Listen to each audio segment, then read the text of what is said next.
Salut tout le monde, c'est Ginger Eldrin et voilà, officiellement on a conclu le RPGED. C'était très facile à faire en short. Je trouve que pour le format, je me suis pris à quasiment une fois dans 80% des vidéos, donc c'est quand même pas mal. C'était un vraiment petit retour aux sources, hein, bizarre. Je pensais qu'on n'allait pas retourner à des questions, des mots-clés aussi basiques.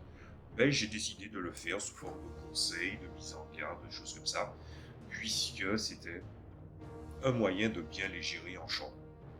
La production du contenu, comme par exemple faire des donjons, faire des scénarios, faire des tables aléatoires, aurait pu être intéressant, mais ce n'est pas le genre de contenu dans lequel j'ai envie de me projeter, puisque je suis déjà en train de faire ça pour le jeu de rôle que je suis déjà en train d'écrire. Donc je préfère que mes ressources soient allouées aux bons endroits.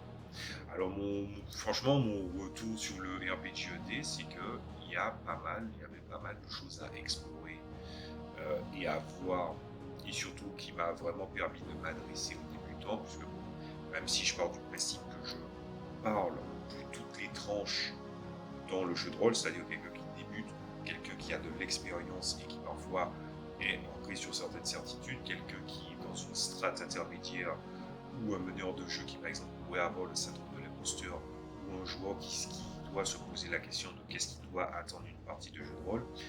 En vérité, en fait, c'est beaucoup plus simple de devoir aiguiller toute une masse de personnes plutôt qu'une certaine catégorie de personnes. Et ça, je m'en suis rendu compte au travers de ce RPGED. Donc la seule chose que je pourrais vous dire, c'est que si vous avez découvert ces vidéos, puisque moi je regarde aussi les analytics, je vois qu'il y a pas mal de personnes qui ne sont pas abonnées à la chaîne. Vous n'avez pas envie, vous n'avez pas envie, il n'y a pas de souci, mais n'hésitez pas à liker par contre. Si vous découvrez le jeu de rôle, n'oubliez pas de prendre en compte les conseils que je vous ai donnés ou les mises en garde, mais surtout n'oubliez pas que à l'instant T, quand vous apprenez des choses sur le jeu de rôle, venir les appliquer, c'est une toute autre histoire, dans le sens où c'est un process qui prend du temps.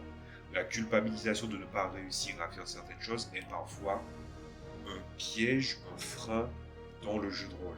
Il n'y a pas de bon ou de mauvais moment pour commencer le jeu de rôle. Que vous soyez meneur de jeu de rôle et puis vous avez finalement trouvé qu'un seul joueur, jouer avec un seul joueur c'est très très bien. Avec 4 joueurs comme moyenne c'est aussi pas mal.